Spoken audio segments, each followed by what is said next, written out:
Muy buenas noches y bienvenidos a Signo Pesos, la economía al alcance de su pantalla. Estos son los temas claves de hoy.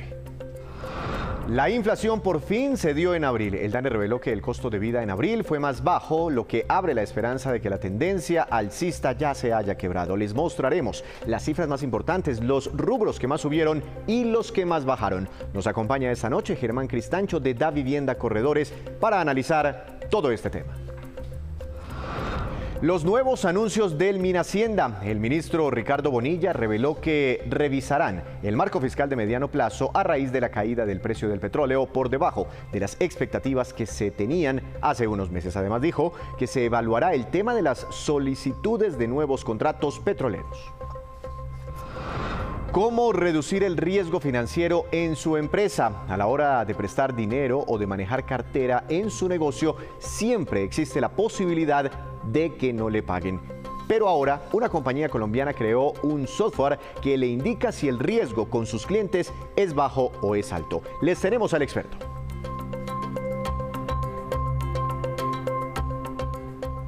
Comenzamos esta emisión de Signo Pesos con esta que definitivamente es la cifra económica del día, tal vez la cifra económica de la semana.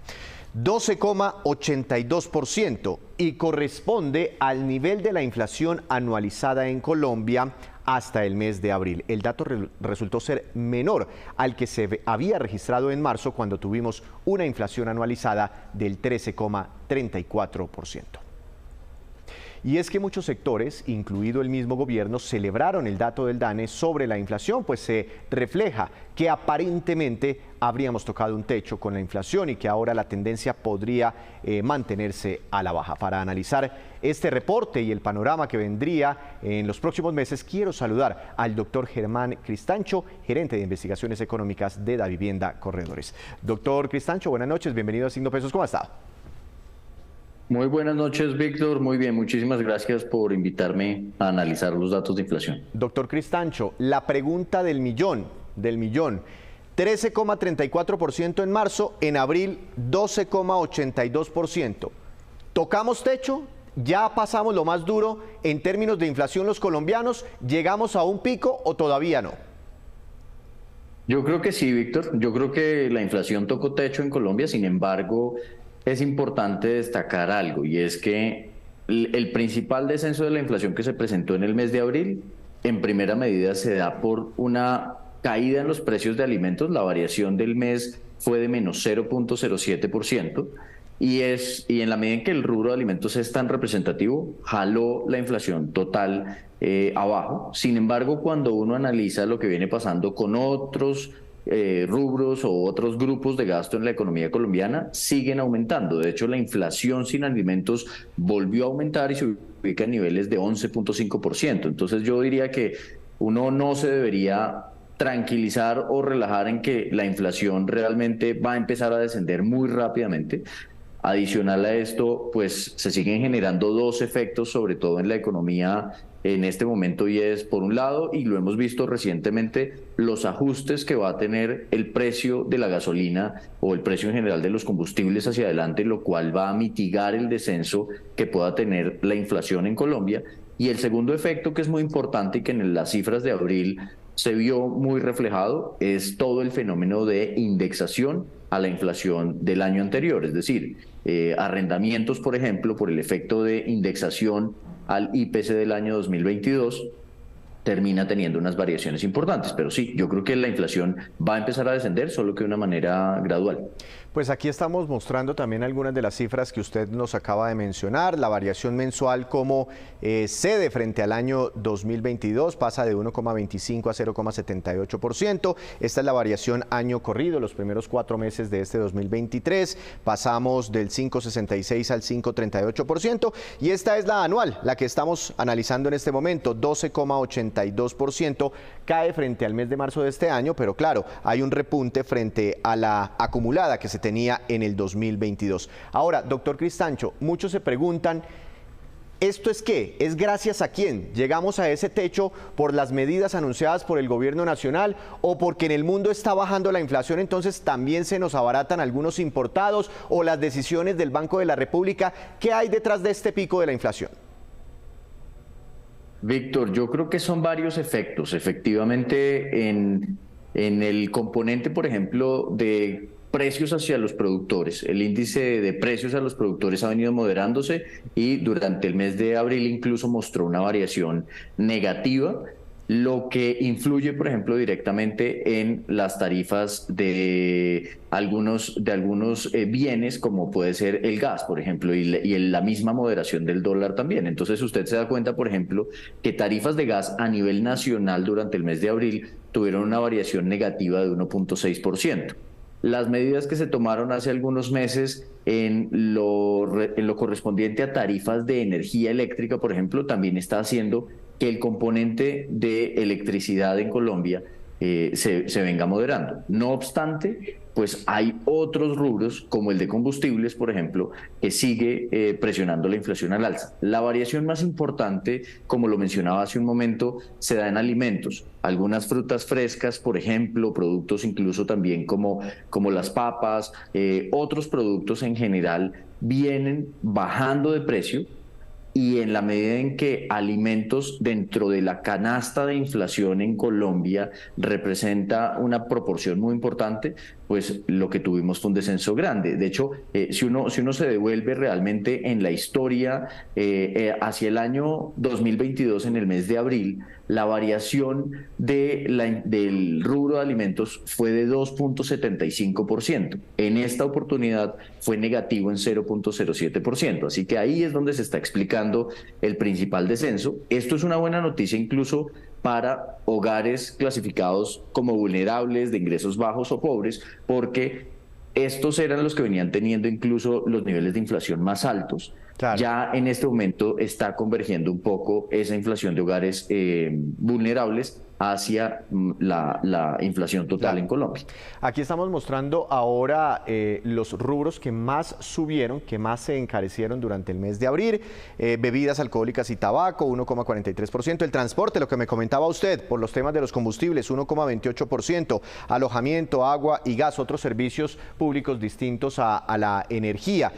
Ahora, doctor Cristancho, muchas personas me hicieron esta pregunta hoy en redes sociales y decían, ¿cómo así que cayó la inflación si yo voy a la tienda y de todas formas veo las cosas cada vez más caras? ¿Realmente sí están bajando los precios o es que están creciendo menos, doctor Cristancho? Eso es bien importante, porque si uno lo revisa en variaciones mensuales, el único rubro que realmente cayó, es decir, que tuvo una variación negativa frente al mes anterior, fue alimentos, y con una variación muy pequeña, menos 0,07%. De resto, de las 12 categorías o grupos de gasto que monitorea el DANE, la mitad, 6 rubros, incluso tuvieron variaciones mensuales por encima del 1%. Lo que está pasando, por ejemplo, con categorías como alimentos, que acumulan una variación de 18,5% en los últimos 12 meses, es que se viene moderando el ritmo de incremento en los precios. Y me explico mejor. En el mes de marzo, los precios de los alimentos acumulaban para un periodo de 12 meses un incremento de 21,8%. Con este comportamiento del mes de abril, que fue un descenso muy pequeño, la variación de los últimos 12 meses de los alimentos en Colombia es de 18,5%. Es importante tener en cuenta que la inflación es la variación en el nivel de precios, lo cual quiere decir que lo que se está moderando es la velocidad en estos incrementos, pero el nivel de los precios en la economía sigue estando muy alto.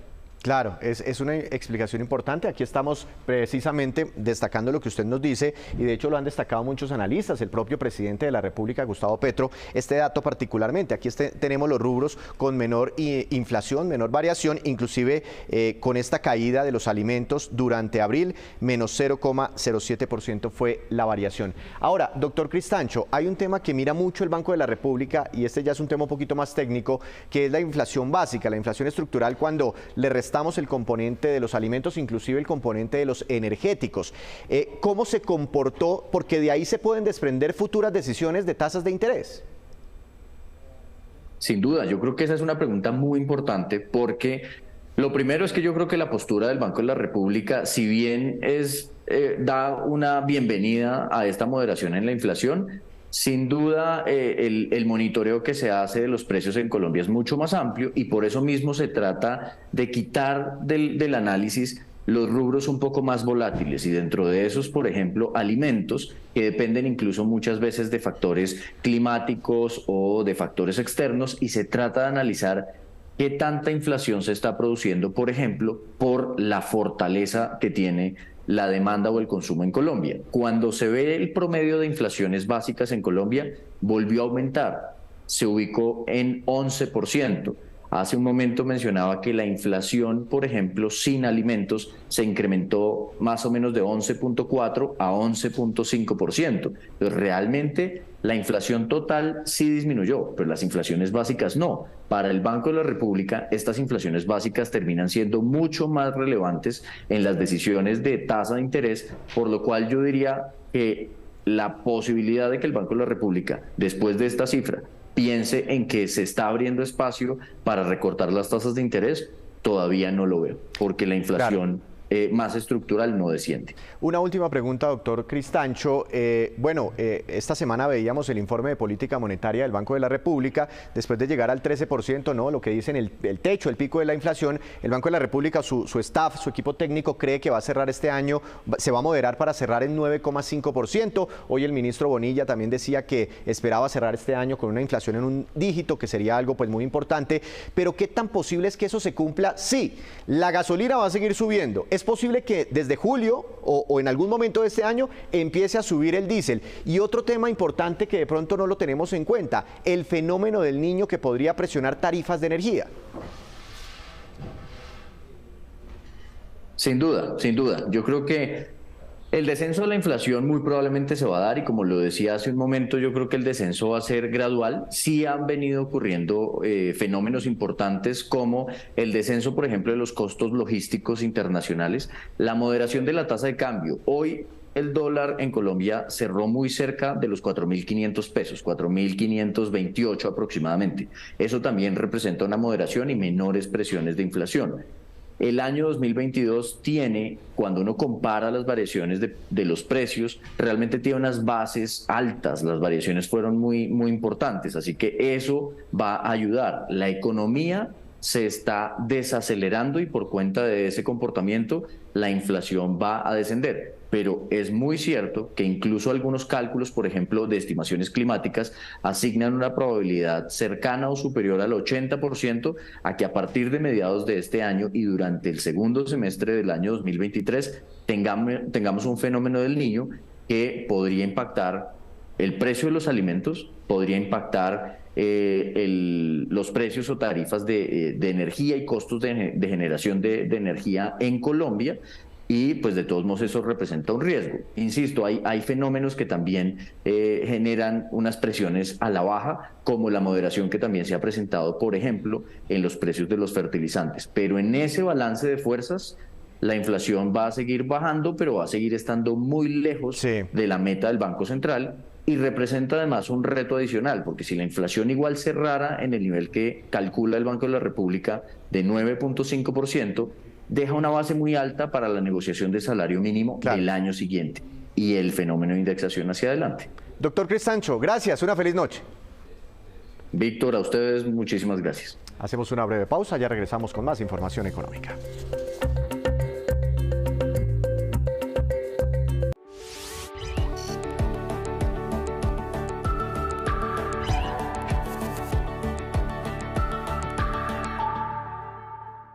Si usted es de los que cree que dormir las 8 horas recomendadas es perder el tiempo, esto le interesa. Según la Asociación Colombiana de Medicina del Sueño, los colombianos dormimos mal, entre 6 y 6 horas y media, y eso no es suficiente. Aunque usted se sienta bien y piense que dormir entre 5 y 6 horas es suficiente, hoy se sabe que el no dormir está relacionado con problemas de tensión, aumento de peso, diabetes, incluso el cáncer de seno.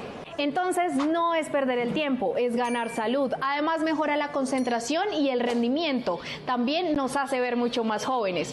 Es cuestión de no subestimarlo y nunca es tarde para mejorar la higiene del sueño. Acuéstese y levántese a la misma hora. Coma 2 horas antes de irse a dormir. No deje luces ni sonidos encendidos. La habitación tiene que estar totalmente a oscuras. Y yo sé que es difícil, pero desconéctese de las pantallas y de los dispositivos electrónicos 2 horas antes de irse a dormir. Ah, y no lleve trabajo. La cama es para dormir y para las relaciones de pareja.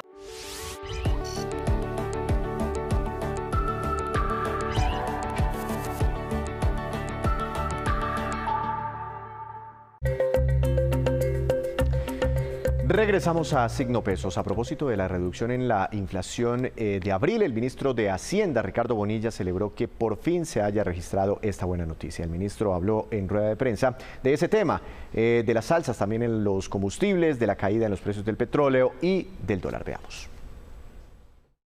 El DANE nos informó que estábamos efectivamente doblando la cerviz de la inflación.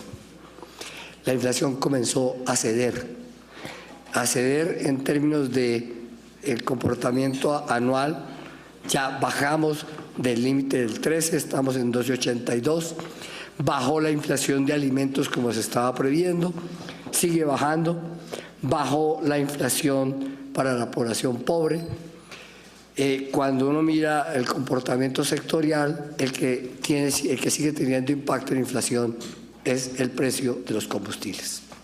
Pero la política responsable del gobierno es la de mantener los incrementos del precio de combustibles hasta que logremos nivelarlo con el precio internacional y reducir el déficit del Fondo de Estabilización del Precio de los Combustibles, el FEPEC.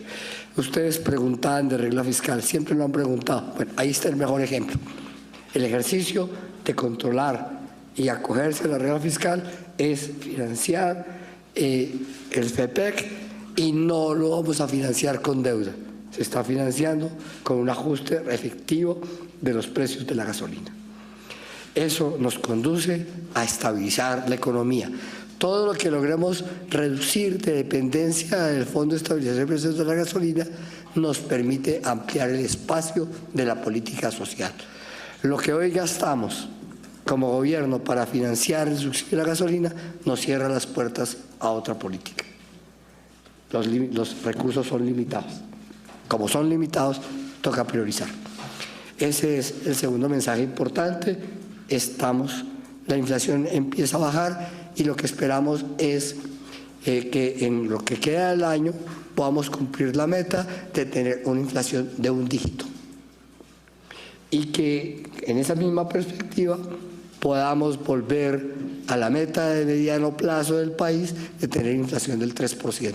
No lo vamos a tener este año, pero este año debemos cerrar en un dígito. Y con el Banco de la República examinaremos cómo se puede volver al 3%. Por lo pronto, lo que está sucediendo con la inflación significa que en la próxima junta, la del mes de junio, el Banco de la República comience a revisar el comportamiento de las tasas de inversión. Todo indica que el proceso de subir tasas finalizó y que ahora debe comenzar el de estabilizar y bajar. Y esperamos que esa sea la senda que tengamos en lo que queda del año. La otra buena noticia es que el mercado de divisas se está comportando de manera favorable. El dólar, que originalmente subió por inestabilidad, ya hoy lo tenemos otra vez por los niveles de 4.500 pesos. Y esperamos que se estabilice en el mercado. Esas son las buenas noticias que puedo señalar hoy. El equipo del Ministerio de Hacienda está trabajando en la construcción del marco fiscal de mediano plazo. En esa construcción del marco fiscal de mediano plazo se están viendo distintos escenarios y el único que nos preocupa, o el que más nos preocupa mejor, es el movimiento internacional de los precios de los combustibles. Todas las proyecciones se hacían con un precio de petróleo de $90 y hoy lo tenemos por debajo de 80. Entonces estamos evaluando qué pasa y proyectando qué pasa con esto y qué implicaciones tiene para ese marco fiscal de mediano plazo.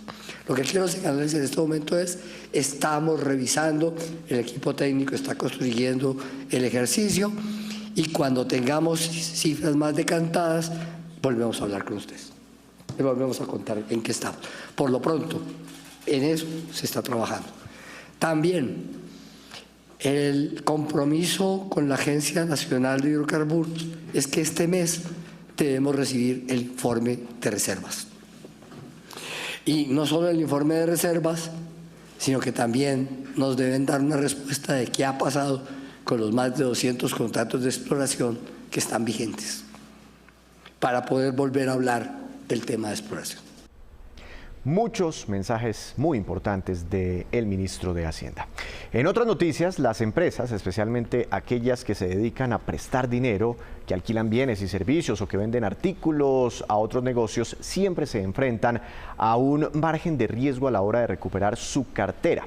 Pero ahora hay mecanismos que, inclusive con la ayuda de la tan mencionada inteligencia artificial, permiten medir ese nivel de riesgo para tomar mejores decisiones. Doctor Oscar Manco, presidente de la compañía Trust Investment. Buenas noches, bienvenido a Signo Pesos. ¿Cómo ha estado? Buenas noches, Víctor. Un saludo, muchas gracias a usted por la invitación. Muchas gracias por acompañarnos. ¿Qué factores aumentan o reducen el riesgo de cartera en una empresa? Bueno, yo quiero comenzar simplemente planteando un ejemplo, y es lo vivido y bien conocido del caso de Colombia. Después del cese de operaciones, de alguna manera siempre la atención se enfocó en los usuarios, en cómo nos iba a cumplir el servicio, cómo de alguna manera se iban a interrumpir entonces todas estas rutas que la gente ya tenía programadas. Pero ¿qué pasó finalmente con los proveedores del servicio o los proveedores de productos hacia Colombia? En ese orden de ideas, de hecho, la compañía arrancó un proceso de reestructuración empresarial que databa cerca de 1.3 billones de pesos, es decir, atrasos en pagos por 1.3 billones de pesos, donde cerca de 60.000 millones de pesos eran para obligaciones obligaciones tributarias, y alrededor de 200.000 millones con bancos, y el resto eran proveedores de la compañía. ¿La mayoría? La mayoría, una cifra muy significativa. Entonces, estas compañías empezaron a evidenciar una serie de implicaciones negativas en sus cajas, porque obviamente la compañía Colombia, en este caso no les estaba cancelando las obligaciones, y eso de alguna manera decantó problemas entonces de caja, como menciono, lo que de alguna manera se pudo haber anticipado desde el ejercicio de la medición, por ejemplo, de Ibaer como cliente, para ver de qué manera, qué cupo se le podría haber otorgado a la compañía y a qué plazos. En esa situación, de alguna manera, pues se crea la necesidad de tener herramientas que permitan establecer mediciones que anticipen los problemas de cartera y no de alguna manera se le realice más bien mantenimiento correctivo después con el tema de los cobros y algún ejercicio pues que de alguna manera implique la contratación de abogados.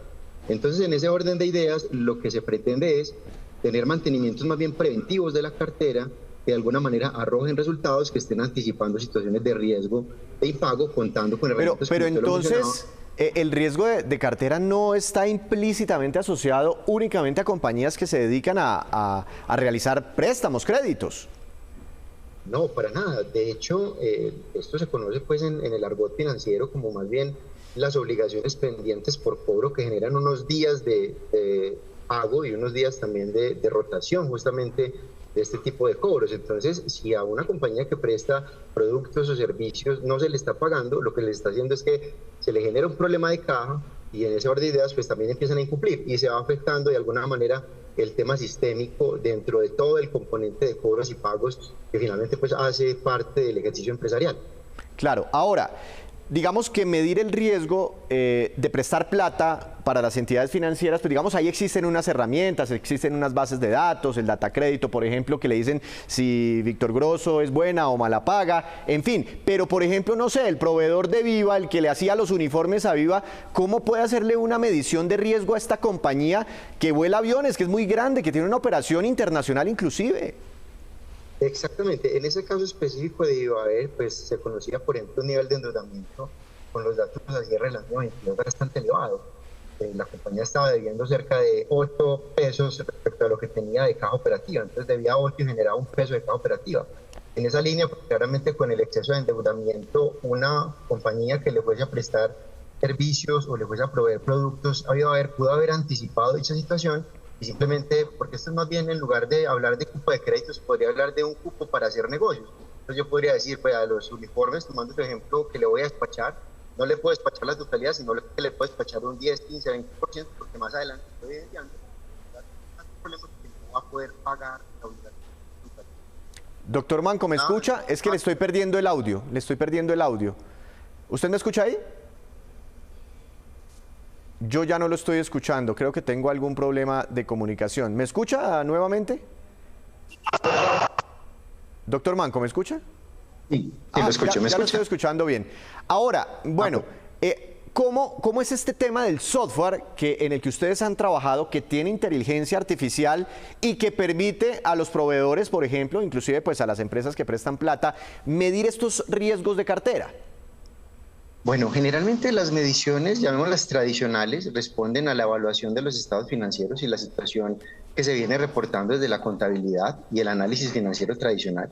Pero ¿qué es lo que se pretende con esta nueva integración de herramientas que van a la vanguardia? Como usted lo menciona, inteligencia artificial. A través de variables cualitativas, como por ejemplo el nivel de formación de los managers o de los administradores, la capacidad de respuesta, la capacidad operacional, que no se vayan a presentar de pronto conflictos y algo así como para poner ejemplos. Esto se puede medir y cuantificar e integrar dentro de los modelos de evaluación, porque pues pensamos en inteligencia artificial para conducción de carros autónomos y demás, pero no tenemos en cuenta que se pueden aplicar incluso estas herramientas a mediciones financieras que permitan tener aproximaciones más ajustadas de la realidad de las empresas y más aún en un entorno tan cambiante y de riesgo tan emergente que se viene viviendo hoy por hoy. Claro, y en ese software me dice, por ejemplo, meto ahí la información de mi cliente y me dice, uy, pilas, solo dele fiado el 10% de los uniformes, ¿no le fíe todo? Exactamente, y además de lo anterior le dice a qué plazo le puede vender.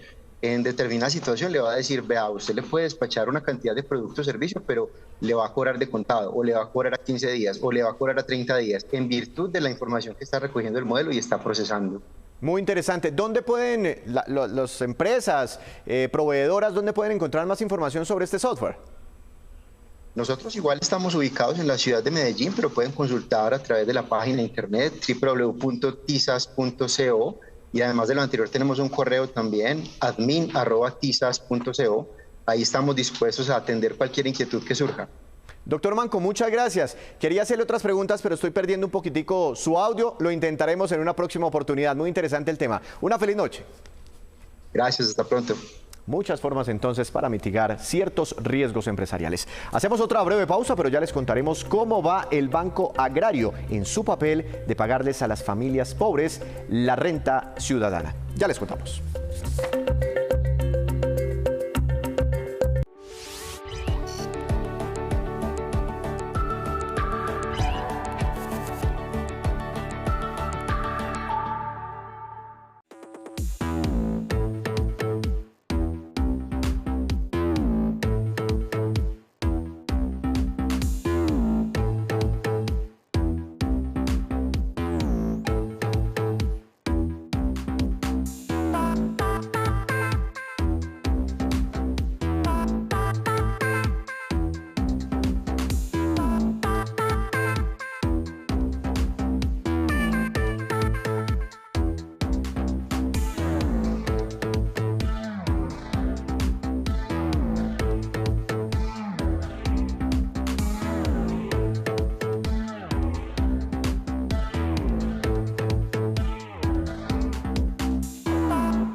Un saludo a todos en Caracol Ahora. Aquí tres grandes historias.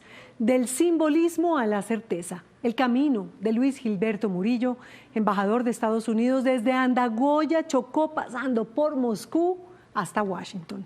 Los huérfanos y las viudas de la UP, 30 años buscando justicia, que cojea, pero llega. Y David sí puede vencer a Goliat. 6 mujeres, sus 6 hijos bastardos y una lección de fortaleza. Ahí están para cuando quieran.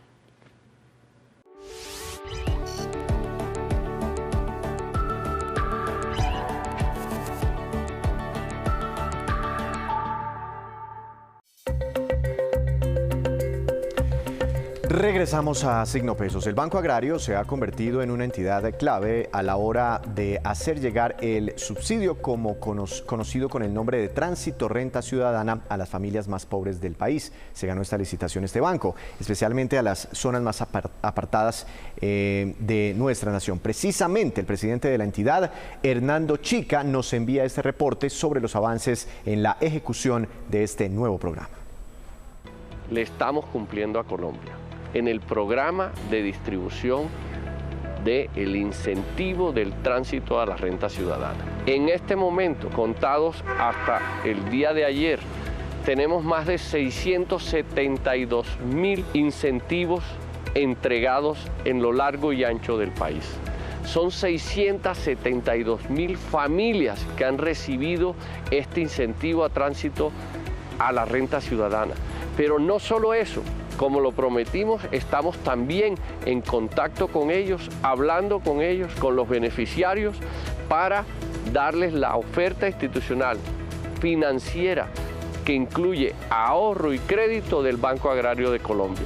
La idea es hacer un programa integral que permita hacer una bancarización de todas estas familias y hacer una inclusión financiera al sector financiero y a la banca en Colombia a través del Banco Agrario de Colombia.